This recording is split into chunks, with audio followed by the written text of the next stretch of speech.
Alright, motherfuckers, I'm here with your Raw review. And this Raw was a mixed bag of shit. But there were like two good matches on it through the whole thing, and I still had shit to be pissed off about in one of those matches. That's the thing. I can never come on here and do a Raw review and not complain. People complain that I complain about others complaining and complaining here, complaining there, complaining everywhere. I'm sorry, but when it comes to Raw, it's impossible not to complain because even the good shit is bad shit, if that even makes any sense.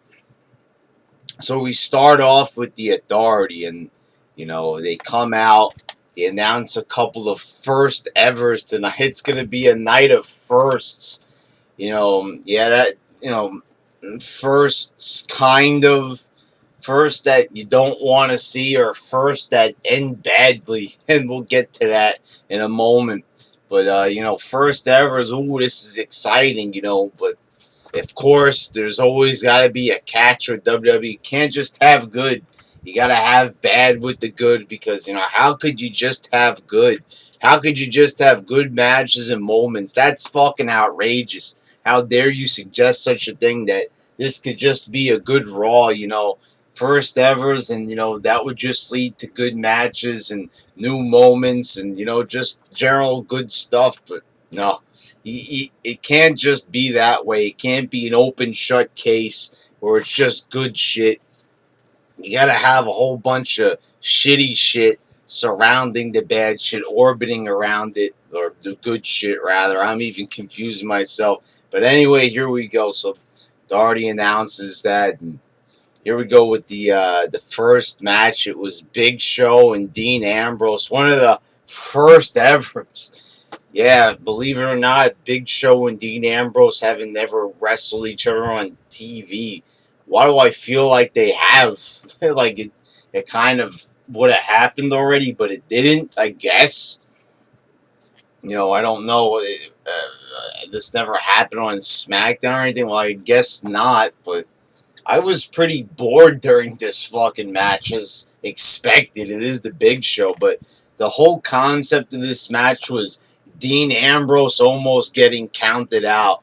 Big Show like choke slammed him 3 times. He kept falling to the outside. Well, he kicked out of one of them, which I guess makes him look pretty strong, I guess. Then he like rolls outside for the other two, or how many other ones there were. Then he goes for a suicide dive. Big Show hits him with the punch. And then he just gets counted out. And the whole thing that was annoying about this match was Dean Ambrose getting hit and slowly trying to get back into the ring to beat the count. It's like you knew he was going to get counted out eventually. You could kind of see the pattern and the design of this match, like where they were going, like how predictable they made it. Like, oh, is he going to make it? He did. Is he going to make it this time? And you just knew when they hit the punch and the way how the announcer sounded, it was pretty obvious that he had lost. And there you go, yeah, Dean Ambrose fought to his last breath, okay, but he still fucking lost. He's gotta find his niche here somewhere in WWE. I don't understand. The guy's a good talent. He shows personality, and we got nothing for you, kid. It's that old classic line right there. Dean Ambrose can't find a feud, a storyline. They've got all these guys on the roster, and there's no one for him to choose. There's no one to put him in the feud against. Kevin Owens, no. Neville, no. No. There's nobody for Dean Ambrose to face, I guess. Yeah, there's no wrestlers. There's wrestlers all over the show, but no feud for Dean. Just pure fucking laziness. So now I guess we're gonna have this feud between Big Show and Dean Ambrose, simply because Big Show has no fucking opponent for SummerSlam because there's no Ryback. And all I can say, what a blessing in disguise that we don't have to sit through a Ryback Big Show feud now. You know, I hate to fucking say that when somebody gets injured, but that's how horrible it is now in WWE. You have to, like, hope and pray that certain angles just don't happen by the grace of fucking God, and that's exactly what happened here. But now, Dean Ambrose and Big Show, this is going to be one awkward-ass feud. I guess it's because they feel Big Show had a feud with Roman Reigns. He's got to have one with Dean Ambrose as well. Because Dean Ambrose is unfortunately Roman Reigns' butt buddy. Then you got Neville defeating Fandango. Fandango was doing a gory special, which was kind of cool. It was a move I hadn't seen pretty much since Eddie Guerrero did it. Or Chavo Guerrero. Whichever one it was. But anyway, you know, they let him do one good move, and then Neville beats him like in a little bit, like more than a minute, less than a minute even, don't fucking know. But yeah, that was it. And then after the match, Stardust cut some crazy ass fucking promo. And you could try to say that Stardust was showing personality by acting crazy, but you know, it just wasn't doing it for me. You know, it just sounded annoying. You know, like there's a thing right there. There's a difference between showing personality, being funny, and being just motherfucking annoying. And he was definitely the latter. Just all over the fucking Titantron with fucking nonsense. You know, the thing is, I think I compared them in the past. We already had to put up with Bray Wyatt doing the mumbo jumbo bullshit. We don't need Stardust talking like a fucking crackhead as well on the fucking show. It's nonsense. Nobody wants to hear about universal truths and this and that and all that fucking bullshit. And, you know, Neville versus Stardust. This is why Neville can't get over properly. Because, you know, they won't do something to get Neville over. You know, you have to have him wrestle a popular star. Stardust is not really popular. He started off because, you know, popular because he was weird and everything. But, you know, now people have just seen that this is just a character that is really just nothing. There's nothing really to Stardust. It's just an annoying fucking PG character. So, you know, they probably might have a match at SummerSlam. I mean, the show is fucking 4 hours, and I almost forgot to talk about that at the start of the show. SummerSlam was 4 hours. Triple H made that announcement. 4 fucking hours of SummerSlam. This shit better be fucking good. I swear to fucking God, and I kind of don't get it. I know SummerSlam is supposed to be the biggest, second biggest show of the year right after WrestleMania. But doesn't that take away from WrestleMania because it's that one's 4 hours. That one's the big show. You know, not the big show like, well, but it's the big show, you know. It's the big one. And we're supposed to identify it as the top show. So how is SummerSlam supposed to just come along and just adopt the 4 hour formula there? You know, it doesn't make any fucking sense. Why would they take WrestleMania's, you know, running time and apply it to SummerSlam as well? So you got 2 4-hour shows a year. It would have just been better to just have a really good 3-hour show. Because I know, knowing them, they're not even going to utilize that 3 hours to the best of their ability out of that 4 hours. Now they got 4 hours. We're going to have a shit ton of fucking matches. And most of them better be fucking good. Because the way it's going, it looks like we're in for 4 hours of fucking torture. 4 hours of fucking bullshit. If it keeps going the way how it's going. Because I don't like the way how we're going towards SummerSlam. 4 fucking hours. You know, I don't even know how they're going to do that. You know, they can't even get through 3 hours of Raw. Fucking not even 3 hours of a pay-per-view, 2 hours and 40 minutes. They could barely get through Battleground. You could see how much they struggled when they lost the match. They had to come up with last-minute ideas, in-ring promos and shit. They're that strapped for matches. So, you know, I don't I'm not really a big fan of 4 hours. People are gonna be like, "Oh wow, 4 hours more SummerSlam." I'm like, 4 hours more SummerSlam. Exactly. Yeah. I mean, my God, 4 hours of SummerSlam, 3 hours of Raw. That's gonna be 7 motherfucking hours of wrestling for me that week. Do you guys know what that's like? To sit there for the whole fucking week, and that's, that's almost the fucking, what is that? That's like 1/3 of a day, basically. 7 hours almost. If I'm gonna be there that week, 1/3 if that time is gonna be spent fucking watching wrestling. That is outrageous for the fucking week. I'm gonna spend 1/3 of a day watching wrestling that week. So 4 hours, motherfuckers.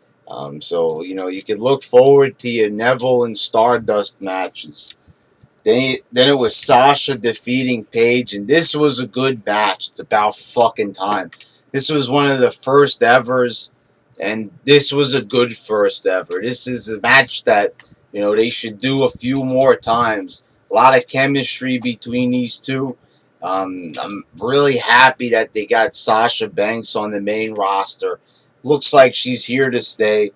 Um, they're probably going to have her drop the belt when she goes to NXT.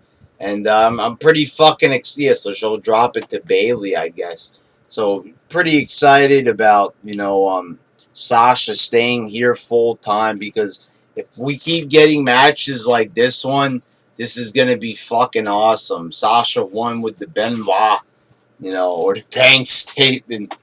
It was good. Then we had a Rusev promo.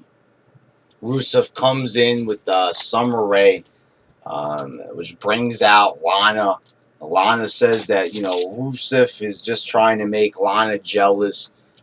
He's just dressing Summer Rae up like Lana, a poor excuse for Lana. And she ends up slapping both of them. Now, where the fuck is this going, basically? Are they just buying time for Ziggler to get back? It looks that way, but, I'm kind of getting impatient here, because it's really fucking sucking, this storyline. It really is. It's really boring, I like how they have Summer Rae dressed up as Lana, but it's almost like they don't know what to do from this point. Okay, so, we've got an interesting storyline here that we could possibly make interesting, but, we're not going to do that. We're just going to, have them basically reiterate the same fucking bullshit they said already the previous week. Yeah, we know Summer Rae's dressed up as Lana. Okay. Lana's mad at Rusev, thinks he's a jerk and all that shit. Point taken. But where the fuck are they going from this point? They're not going anywhere. They're just coasting along. Coasting along into fucking nowhere. Just get Ziggler back in there. What is he, injured or some shit? I don't fucking know. But, do something with this. We're just going to have Rusev standing in the middle of the ring, with Summer Rae. I like you because I can control you. Okay, whatever. It's like they bring them out here in the ring. They're supposed to say something interesting, and instead they just bore us to death. What the fuck is the point of a boring-ass promo? You come out there, you're going to stand in the middle of the ring and tell a story. Tell a fucking story. There ain't no story to tell. Then it was the Lucha Dragons defeating the Matadores. Thank God the Dragons finally won.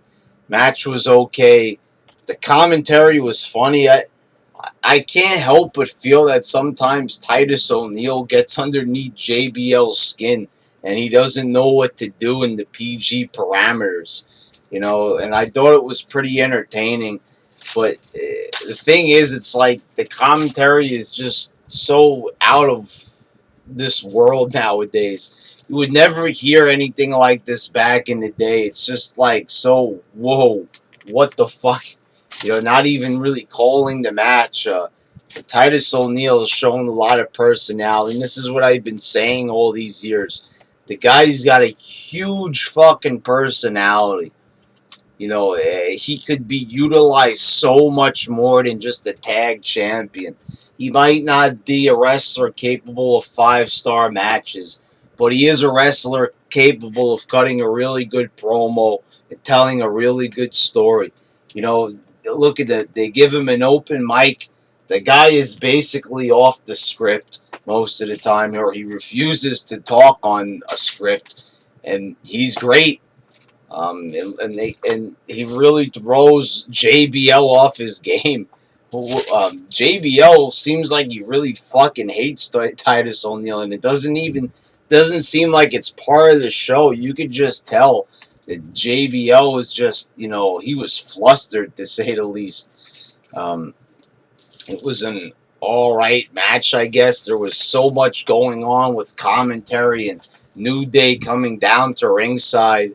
I didn't even, it was like, it was like a fucking ADD moment here, basically. It was out of control. I guess it was okay. There was things happening, which is good.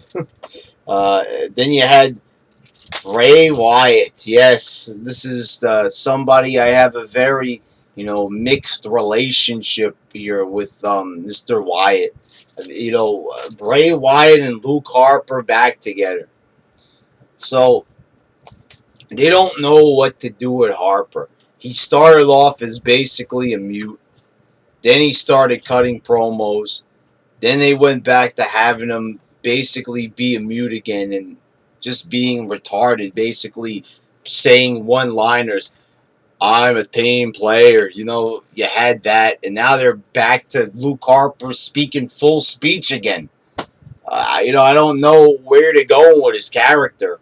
Bray Wyatt, before Luke Harper even spoke, is just doing a whole mishmash of fucking bullshit on the mic.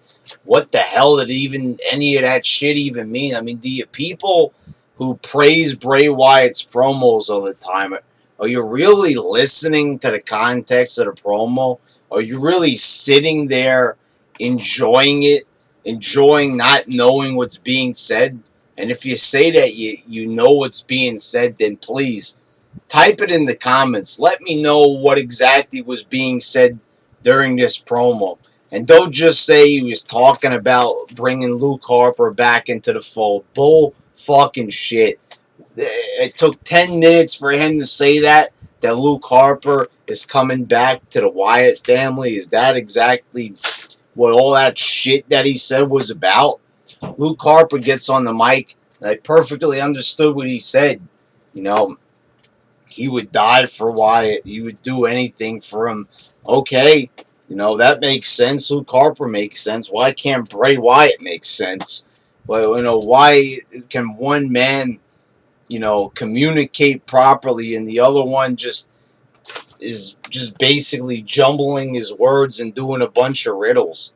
Doesn't make sense. Like I said, even the Riddler from Batman, he does riddles, but eventually you find out what it means and it makes sense. This shit doesn't even make sense. It's like, the fucking Mars is the third planet from the sun, but, we play hopscotch on the moon while we see Uranus up your ass. I don't fucking know. It's shit like that doesn't make sense. Okay, and we're supposed to interpret that as Bray Wyatt having a match at SummerSlam. You see what I mean? It's like that, and that's not even that big of an exaggeration. He probably did say something like that. But half the time, my mind wanders because I can't even pay attention to what he's saying, because it just, when something is that nonsensical, my brain just goes off in a different direction. I'm thinking about things more productive. Then you had Charlotte and Becky Lynch defeating Nikki Bella and Alicia Fox. And, I gotta be honest, I can't praise all these Divas matches. This was pretty fucking boring. I didn't like it at all. It was a very slow pace. It was putting me to fucking sleep. Then you had Orton defeating Owens by disqualification. Is this what's gonna happen with Kevin Owens? Kevin Owens wrestled. It felt special. Now he's wrestling Orton, which, is the top guy, but This match was fucking boring. Owens and Orton didn't do anything in this match. They were choking each other in the ropes. They're humping each other in the corner. You know, they're just basically fucking around, buying time in this match. This was one of the other first evers, and you know, it kind of made me hope that this would be the last time we see them together. But you know, I don't know where they're going for SummerSlam. Sheamus kicked fucking Orton at the end of the match. So I guess Orton and Sheamus are going to have a rematch at SummerSlam. Cesaro came out to make the save for Orton. You know, Cesaro and Kevin Owens could be a good match at SummerSlam. I'm happy that they're actually bringing Cesaro out of the fucking woodwork again. Let's hope that he stays out and he just, you know, he's able to have good matches. He's able to have consistent feuds. You know, there's no reason why Cesaro can't be pushed. The guy fits all the criteria. Nice build. He's tall. He's like fucking 6'6". And he's a good wrestler. Just because he's not the best promo guy. Are you kidding me? You know, look throughout time, you know, was Andre the Giant a good promo guy? Fuck off if you think that. You know, how many guys throughout history have gotten big pushes and they haven't been able to fucking talk properly, not even be able to communicate the English language in a comprehensible way. And they still managed to be pushed. So there's no reason why fucking Cesaro can't be fucking pushed. So, you know, at least I guess he's getting pushed, or he's having matches, or he'll have a match at SummerSlam, which will be good. But this match between Orton and Owens was disappointing. You know, I don't expect a lot from Orton, you know that, but I expect a lot from Owens. This match just felt like they were going nowhere fast. Nothing happened. It, you know, went on 10-15 minutes and not a single notable move was performed or any moment. Then in the main event, it was Cena and Seth Rollins, and they had made this match in the beginning of the show during the, you know, announcing the first evers and the 4-hour SummerSlam. And they were originally going to do Cena and Seth Rollins for the world title, but then Triple H changed it for the U.S. title. So, you know, they could have did something really awesome. They could have had Seth Rollins looking like $1 million. He could have beat Cena, had both titles over his shoulders. You know, he could have, you know, looked like an amazing fucking champion. That would have made up for all the times they made him look weak and feeble. Yup. And the match was good. It was pretty fucking awesome. Cena was bleeding. His fucking nose is broken. He was bleeding everywhere. His nose was like on the fucking side of his face. He looked like a fucking cartoon character. He looked like Daffy Duck when his fucking bill spins around. You know, that's how bad the broken nose was. You know, and I noticed something. I was looking online and they had this thing leak. I think it was from like Loudwire or something, or some other website where they show what commentators are supposed to say and what they're, you know, not supposed to say. They released an actual document. You know, look it up. Try to Google that shit. And I was reading on there that Vince McMahon left instructions for the announcers never to call blood. And if someone's like nose is bleeding, you just say he has a broken nose, you know, and they didn't call the blood. So it's true. And not only that, but, well, this time Cena really did have a broken fucking nose. One awesome spot in this match. Seth Rollins did a superplex. He holds on to Cena, gets up right away, and does a fucking Falcon Arrow, which is like a suplex Michinoku driver combo move, and it looked fucking amazing, smooth as shit. You know, you would think though Seth Rollins was gonna win. You know, he's looking like $1,000,000 performing, you know, at top notch. I hadn't seen Seth Rollins give this kind of performance since like the Royal Rumble. It had been that long. But anyway, Cena then gets him in the STF and he taps out. The fuck was the point of this match? You know, once again, it has to be said. You know, for a while I was defending Cena. I was saying, you know, Cena was making the U.S. title mean something. He was having good matches for the U.S. title. He put over Owens and then he beat him twice. Yep. So that was the thing, you know. And now the feud is over. Owens and Cena, the feud is done. It's over. It's an open shut case right there. You know, Cena came out looking like the winner. And you would say, like, okay, so who's going to beat him for the U.S. title now?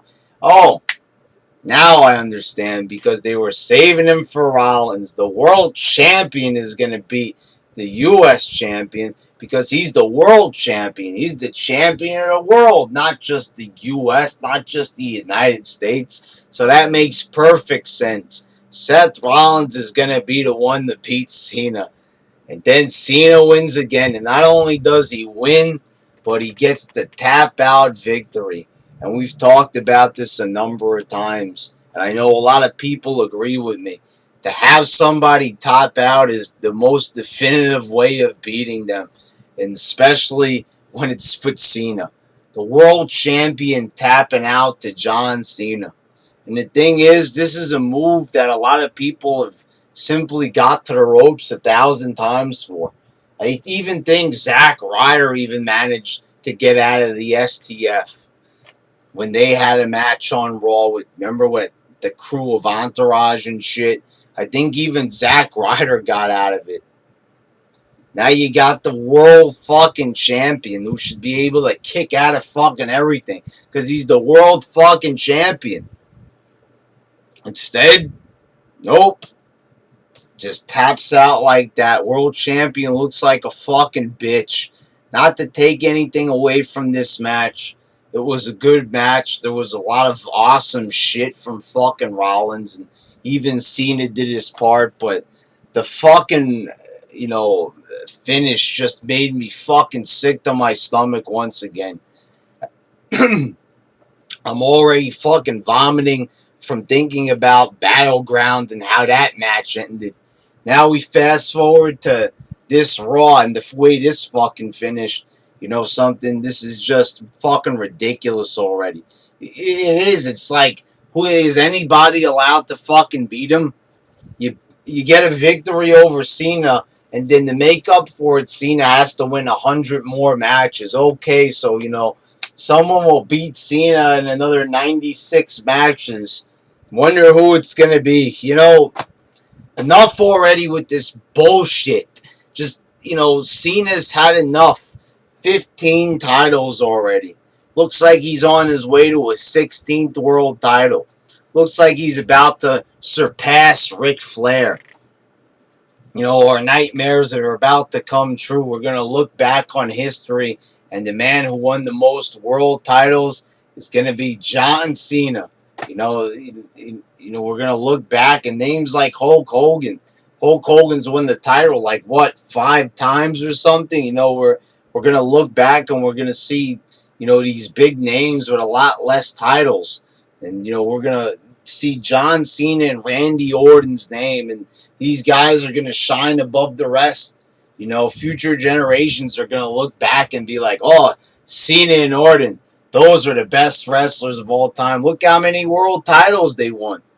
Sounds ignorant, but that's the truth. You know, this is who Vince McMahon wanted to put so much time and effort into. And, you know, look what it's amounted to. Everybody fucking hates Cena's fucking guts. Even the world champion is not even allowed to beat Cena.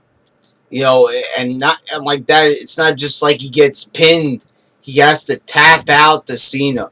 That's how bad it is. They have to have Cena beat the world champion. They're that desperate to make him look good. You know, this is the fucking point. This is the fact of the matter. Cena is never going to get over the way they want him to get over. He has been a main eventer for 10 years now. He won his first world title in 2005. That's 10 years. That's not counting all the times he was on SmackDown with the US title before that. He's been main eventing for 10 fucking years, and it's been the same story for all those 10 years. Nobody likes him. Nobody accepts him as a main eventer. Nobody accepts him as a main champion. Nobody likes it when he wins. With all these ideas in mind, they still go full force with Cena. They do it to piss us off. They do it to please the minority of all people. They completely ignore that, everyone fucking complains. They say, oh, it's just the internet. In fact, but the thing is that they forget to mention is that everybody has the fucking internet now. It's not 1998. It's not 1999 where someone was writing some shit about Stone Cold saying they don't like him, and he managed to sign a petition of 30 people to get Stone Cold removed as champion. It's not that whatsoever. It's not that anymore. Now you have everybody on the internet. That's why you got all these Twitter things being the #1 trend in the world, because everybody's fucking on there. So now that everybody who's watching the show, 90% of them are internet fans, you dumb fucks. So now it makes completely no sense whatsoever. I gotta do this in another rant. I could go on and on about this. Overall, Raw wasn't bad. It wasn't good. It was passable. It was decent. There was a lot of matches that were just, not good and boring, but main event was good. Divas match with Sasha Banks and Paige was pretty damn good as well. So, guess you could say it was a decent Raw at best with a lot of shit that pissed me off, but it was alright. It was just okay.